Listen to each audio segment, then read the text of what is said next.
Okay, അപ്പോൾ നമുക്ക് എന്നാൽ ഈ പീറ്റർ സ്റ്റാറ്റിസ്റ്റിക്സിന്റെ ഓക്സ്ഫോർഡ് ക്വസ്റ്റ്യൻസ് ആണ് ഞാൻ ചെയ്യാൻ പോകുന്നത്. ശ്രദ്ധിച്ച് വെക്കുക, ബുദ്ധിമുട്ടൊന്നുമില്ല. എന്തെങ്കിലും ഡൗട്ടുകളും കാര്യങ്ങളൊക്കെ ഉണ്ടെങ്കിൽ നിങ്ങൾക്ക് പേഴ്സണലി ചോദിക്കാം. ഓക്കെ, ശ്രദ്ധിക്കുക.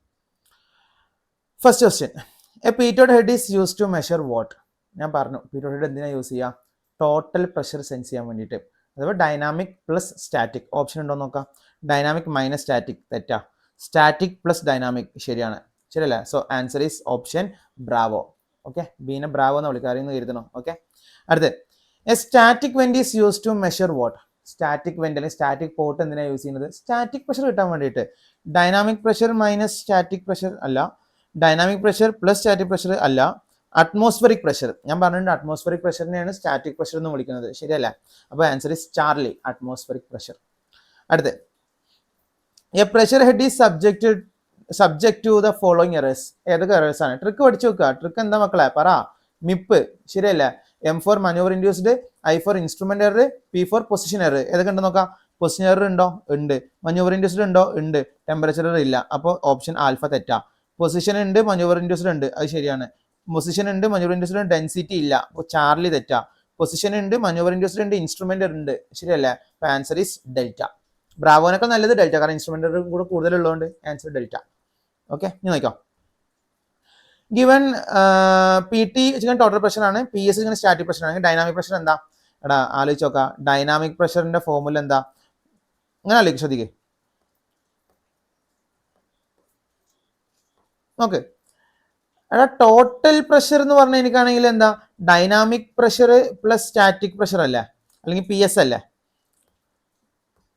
പി എസ് സ്റ്റാറ്റിക് പ്രഷർ അല്ലേ? അപ്പൊ അങ്ങനെയാണെങ്കിൽ മക്കളെ ആലോചിച്ച് പറ, ഡൈനാമിക് പ്രഷർ കിട്ടണമെങ്കിൽ എന്താ ചെയ്യുക? ഈ പറയുന്ന ടോട്ടൽ പ്രഷറിൽ നിന്ന് പി ടി, ടോട്ടൽ പ്രഷറിൽ നിന്ന് ഈ സ്റ്റാറ്റിക് പ്രഷർ പുറത്ത് പോകുമ്പോൾ മൈനസ് ആവൂലേ? സ്റ്റാറ്റിക് പ്രഷർ കുറച്ചാൽ പോരാ. ഓപ്ഷൻ ഉണ്ടോ നോക്കാം. Dynamic pressure is first option തന്നെ നോക്കാം, alpha. Total pressure minus static pressure. എന്താ ബുദ്ധിമുട്ട്? സിമ്പിൾ അല്ലേ? അടുത്ത് പറ, എന്താണ് manure induced error? Manure induced error is caused by pressure changes such as static probes or vents. ശരിയല്ലേ? ആൽഫ ഞാൻ പറഞ്ഞു, manœuvers ചെയ്യുന്ന സമയത്ത് കറക്റ്റ് പ്രഷർ കയറൂല. അപ്പോൾ ഇൻകറക്റ്റ് പ്രഷർ കയറുന്ന സമയത്ത് ഉണ്ടാവുന്നതല്ലേ manure induced error? Position error ആണ്, ഓക്കെ. എന്നാലും ഉണ്ടാവുന്നത് manure കാരണമല്ലേ? അതുകൊണ്ട് manure induced is caused by pressure changes at static probes or vents. Okay ആണല്ലോ? Answer is alpha. Sixth one, position error എന്താണ്? അല്ലെങ്കിൽ position error may be reduced by fitting of static vents. ശരിയാണ്. ഞാൻ അപ്പോൾ last ഞങ്ങൾ പറഞ്ഞു നിർത്തിയ topic ഓർമ്മ ഉണ്ടോ? സെപ്പറേറ്റ് സ്റ്റാറ്റിക് വെൻസ് വെച്ച് എനിക്കാണെങ്കിൽ 90% പൊസിഷൻ എറർ കുറക്കാൻ പറ്റുമെന്ന് പറഞ്ഞില്ല? എന്താ പറയണത്? Position error may be reduced by fitting of static vents. Alpha. എന്താ ബുദ്ധിമുട്ട്? അടുത്ത്, fitting static vents to both sides of the aircraft fuselage will. എയർക്രാഫ്റ്റിന്റെ രണ്ട് സൈഡിലും ഫ്യൂസലാജ് വെച്ച് എനിക്കാണെങ്കിൽ എന്താ ഞങ്ങളോട് പറഞ്ഞ് പൊസിഷൻ എറർ കുറക്കാൻ പറ്റും. മുകളിലത്തെ അതേ ക്വസ്റ്റ്യൻ തന്നെ വേറെ രീതിയിൽ ചോദിച്ചിരിക്കുകയാണ്. ഓക്കെ അല്ലേ? പൊസിഷൻ എറർ കുറക്കാൻ പറ്റും. അപ്പൊ ആൻസർ ഉണ്ടോ നോക്കാം. ഉണ്ട്, alpha, reduce the position error. മനസ്സിലായിക്കണോ? ഇനി ബ്രാവോയും ശരിയാണ് കേട്ടോ. നമുക്ക് വേണമെങ്കിൽ ബ്രാവോയും ശരിയാന്ന് പറയാം. കാരണം നോക്കോ, അതും കൂടെ പറയാം. നോക്കോ. കാരണം എ ശരിയാണ്, ആൽഫ ശരിയാണ്, പൊസിഷൻ എറർ കുറക്കാൻ പറ്റും, രണ്ട് സ്റ്റാറ്റ്മെന്റുകളുണ്ട്. പക്ഷെ എനിക്ക് തോന്നുന്നു ബ്രാവോ ആയിരിക്കും ഒന്നും കൂടെ നല്ല ആൻസർ. എന്തായിരിക്കും പറഞ്ഞത് നോക്കാം. മക്കൾ നോക്കട്ടോ, ശ്രദ്ധിക്കും. എൻ്റെ എയർക്രാഫ്റ്റിൽ ഇവിടെയും സ്റ്റാറ്റിക് വെന്റ് ഉണ്ട്, ഇവിടെയും സ്റ്റാറ്റിക് വെന്റ് ഉണ്ട്, കുഴപ്പമില്ലല്ലോ. എൻ്റെ എയർക്രാഫ്റ്റ് ശ്രദ്ധിക്കും മക്കൾ നോക്കട്ടോ. ഇങ്ങനെ സ്ലിപ്പായി പോവാന്ന് എഴുതിക്കോ, ഇങ്ങനെ താഴോട്ട് ഇങ്ങനെ പോവാന്ന് എഴുതിക്കോ. ഓക്കെ, ഇങ്ങനെ പോവാന്ന് എഴുതിക്കോ. അപ്പോൾ ആലോചിച്ച് നോക്കാം, ഇതിങ്ങനെ പോയിക്കൊണ്ടിരിക്കുന്ന സമയത്ത് ഇതിന്റെ ഉള്ളിൽ കൂടെ കൂടുതൽ എയർ മോളിക്യൂൾസ് കയറൂലേ? കാരണം ഇവിടെ എയർ മോളിക്യൂൾസ് ഇവിടെ ഒരുപാട് എയർ മോളിക്യൂൾസ് നിൽക്കുന്നുണ്ട്. എയർക്രാഫ്റ്റ് ഇങ്ങനെ സൈഡ് സ്ലിപ്പായിട്ട് ഇങ്ങനെ പോയിക്കൊണ്ടിരിക്കുന്ന സമയത്ത് ആലോചിച്ച് നോക്കാം, ഇത് കൂടെ കൂടുതൽ എയർ മോളിക്യൂൾസ് കയറി പോകൂലേ? പക്ഷെ വേറെ കാര്യമുണ്ട്, ഇതിങ്ങനെ സൈഡ് സ്ലിപ്പായിട്ട് പോകുന്ന സമയത്ത് ഇവിടെ എയർ മോളിക്യൂൾസ് കയറുന്നത് കുറവായിരിക്കും, കാരണം ഇങ്ങോട്ട് പോയിക്കൊണ്ടിരിക്കുക. ശരിയല്ലേ? അപ്പോൾ ഇത് കൂടെ കയറുന്നത് കുറവാണ്, ഇത് കൂടെ കയറുന്നത് കൂടുതലുമാണ്. പക്ഷെ ഉള്ളിലേക്ക് കറക്റ്റ് പ്രഷർ എത്തൂലേ? ഇപ്പം സപ്പോസ് നോക്കിക്കോ, ഇപ്പം നേരെ പോയിക്കൊണ്ടിരുന്ന സമയത്ത് ഇത് കൂടെ 50%, ഇത് കൂടെ 50% കയറി നോക്കിക്കോ, ടോട്ടൽ 100% കയറുന്നുണ്ട്, കറക്റ്റ് ആയിട്ട് എല്ലാ ഇൻസ്ട്രുമെന്റും വർക്ക് ചെയ്യുന്നുണ്ട്. എന്നാൽ സൈഡ് സ്ലിപ്പ് ആവുകയെന്ന് എഴുതിക്കോ. ഇങ്ങനെ അങ്ങോട്ട് സമയത്ത് ശ്രദ്ധിച്ച് നോക്കാം, ഇത് കൂടെ കൂടുതൽ കയറൂലേ? അപ്പോൾ ഇത് കൂടെ 80%, ഇത് കൂടെ 20% കയറുള്ളൂ. അപ്പോഴും കറക്റ്റ് പ്രഷർ കയറൂലേ? അപ്പൊ അതിനെ വിളിക്കുന്ന പേരാണ് സ്റ്റാറ്റിക് ബാലൻസിങ്. ഓക്കെ, അപ്പോൾ സെപ്പറേറ്റ് സ്റ്റാറ്റിക് വെന്റ് വെച്ച് കഴിഞ്ഞാൽ ഒന്ന് പൊസിഷൻ എറർ കുറക്കും, ശരിയാണ്. പിന്നെ വേറെ കാര്യം കൂടെ ഉണ്ട്, സ്റ്റാറ്റിക് പ്രഷർ ബാലൻസ് ചെയ്യാൻ പറ്റും. ക്ലിയർ ആണോ? അപ്പോൾ അതാണ് ഒന്നും കൂടെ നല്ല answer.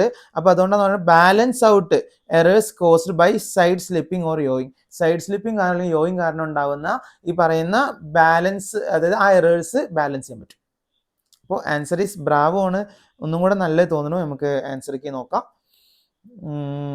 7th one answer Bravo. ശരിയാ, ബ്രാവോ ആണ് ഒന്നും കൂടെ. ആൽഫ കറക്റ്റ് അല്ല എന്ന് പറയണില്ല, പക്ഷെ ആൽഫനേക്കാൾ നല്ലത് ബ്രാവോ ആണ്. സെപ്പറേറ്റ് സ്റ്റാറ്റിക് വെന്റ് കൊടുത്തേക്കാണെങ്കിൽ ഈ പറയുന്ന ബാലൻസ് ചെയ്യാൻ പറ്റും സ്റ്റാറ്റിക് പ്രഷർ കേട്ടോ. Next 81. Where an alternate static force is fitted, use of this source usually leads to what? ഞാൻ പറഞ്ഞു ഓൾട്ടർനേറ്റ് സ്റ്റാറ്റിക് പോർട്ട് യൂസ് ചെയ്ത് എനിക്കാണെങ്കിൽ ഉള്ളിൽ സ്റ്റാറ്റിക് പ്രഷർ കുറവാണ്, അപ്പോൾ കുറച്ച് പ്രഷർ ഉള്ളിൽ കയറുള്ളൂ, അപ്പോൾ പൊസിഷനർ ഉണ്ടാവും, അപ്പോൾ കറക്റ്റ് പ്രഷർ കയറൂല. ശരിയല്ല? അപ്പോൾ ആലോചിച്ച് നോക്കാം. എ ടെമ്പററി ഇൻക്രീസ് ലാഗർ അല്ല, a lower pressure error than with normal sources അല്ല, and increase in position error charlie. Answer charlie. Correct pressure കയറുന്നില്ല, അതിനാണ് പൊസിഷൻ എറർ എന്ന് വിളിക്കുക. ശരിയല്ല? So that's all about the chapter pitot static system. ഒരു ബുദ്ധിമുട്ടില്ല, simple chapter ആണ്, എല്ലാ ക്വസ്റ്റ്യൻസും ചെയ്തിട്ടുണ്ട്. ഞാൻ ഇതിൻ്റെ അറൗണ്ട് 50 ക്വസ്റ്റ്യൻസ് നിങ്ങൾക്ക് വർക്കൗട്ട് തരാൻ പോവുകയാണ്. അപ്പോൾ അതിൻ്റെ ഡിസ്കഷൻ നമ്മൾ ഡൗട്ടുള്ള ക്വസ്റ്റ്യൻസ് നമ്മൾ ഡിസ്കസ് ചെയ്യും. നിങ്ങൾ ആ 50 ക്വസ്റ്റ്യൻസ് നിങ്ങൾ ചെയ്തു എന്ന് എഴുതിക്കോ. ഞാൻ പറയുന്നു പിന്നെ ഈ ചാപ്റ്റർ നിങ്ങൾക്ക് ഒരൊറ്റ മാർക്ക് പോലും എന്ത് ചെയ്യൂല, പോകില്ല. എൻ്റെ കൂടെ തന്നെ പഠിക്കുക. നിങ്ങൾ നാവിഗേഷൻ എക്സാം ഫസ്റ്റ് അറ്റംപ്റ്റിൽ നിങ്ങൾക്ക് ക്ലിയർ ചെയ്യാൻ പറ്റും, പറയണ പോലെ നിങ്ങൾ പഠിക്കുകയാണെന്നുണ്ടെങ്കിൽ. ഓക്കെ, അപ്പോൾ നമുക്ക് അടുത്തൊരു ചാപ്റ്ററുമായിട്ട് വീണ്ടും കാണാം. Next chapter air temperature measurement ആണ്, നമുക്കത് അടുത്ത ക്ലാസ്സിൽ ഡിസ്കസ് ചെയ്യാം. ഓക്കെ, അപ്പോൾ നിങ്ങൾക്ക് അതേപോലെ ആർക്കസറോന്റെ നാവിഗേഷൻ ബാച്ചിൽ നിങ്ങൾ ജോയിൻ ചെയ്യാം.